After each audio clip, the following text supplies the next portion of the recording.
Ateities vaistinė šiandien, kaipgi ji atrodo ir kaip ji funkcionuoja.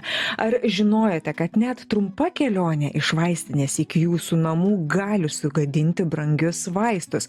Todėl šiandien Lietuvos gyventojams pristatomas naujos kartos vaistinių modelis RX vaistinė. Tai pirmoji šalyje tokio pobūdžio vaistinė, kuri receptinius vaistus pristato tiesiai jūsų namus, specializuotų transportų su griežta temperatūros kontrolė. Taigi laidoje svečiuojasi vaistinė projektų vadovė, šeimos gydytoja Rasa Isevičienė, su kuria ir aiškinsimės, kaip vos keliais paspaudimais per sveikata.lt platformą užsitikrinti saugų gydymą, išvengti eilių ir gauti nemokamą farmacininko konsultaciją neišėjus pro namų duris.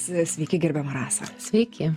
Tai kaipgi čia apie tą ateitį dabar kalbame, kur jau šiandien vyksta RX vaistinė, kas tai yra, apie ką ir kuo jis skiriasi nuo mūsų tradicinių įprastinių vaistinių? Tai RX vaistinė yra pirmoji tokia specializuota vaistinė Lietuvoje, kuri gali pristatyti vaistus į namus, receptiniai vaistai, medicinos pagalbos priemonės, sauskelnės pristatomos nemokamai visoje Lietuvoje. Ir labai didelis išskirtinumas yra tas, kad vaistai, kuriems yra būtinas temperatūrinis režimas, taip pat pristatomi į namus, ko anksčiau Lietuvoje nebuvo. Ir taip pat ir brangus vaistai į namus pristatomi anksčiau nebuvo. Ir visa tai daroma nemokamai, bet kur Lietuvoje.